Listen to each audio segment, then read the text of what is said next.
c'est un monde clos. Et c'est un monde clos, un face-à-face, dans lequel, si on veut le faire progresser, il faut en premier lieu l'ouvrir de toutes les façons possibles vers l'extérieur.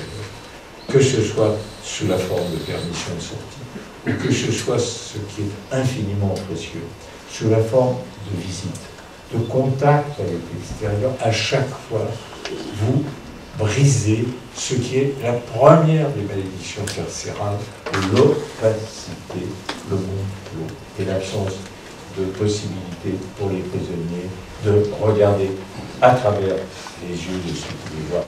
Tout le monde sait que rien n'est pire que la courte peine. 6 mois, ça ne sert à rien qu'à vous jeter dans une maison d'arrêt où vous n'avez rien à faire. Rien à faire. Parce que vous en sortez si vite que vous n'avez rien pu faire, ni comme résultat. Vous avez brisé l'emploi.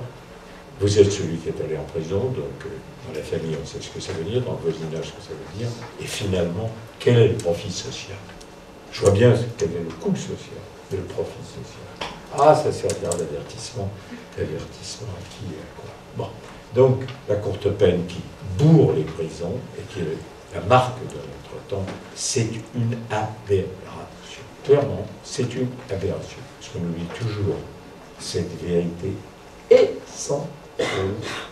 En prison, on y est, et un jour on en sort, sauf dans des cas très, très, très, très rares.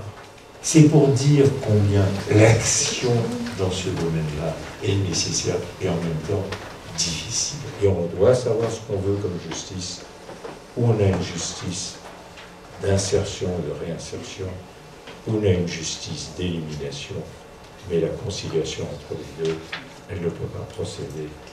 Il y a seulement le choix que l'on veut faire, c'est une certaine idée bonne qui se joue dans les prisons. À cela, vous consacrez-vous, et je tiens à vous en remercier, vraiment. On ne ressort pas des visites en prison, même après tant d'années, indemnes, c'est exact. À chaque fois, on découvre quelque chose, et on sort en se disant à quoi est-ce que je sers. Et puis on continue parce que c'est tout simplement notre devoir premier, mais c'est une réalité, celle-là, l'opacité, à laquelle vos présences, vos actions permettent de remédier. Et c'est cela dont nous devons, du fond du cœur, vous remercier. C'était ça que je voulais vous dire.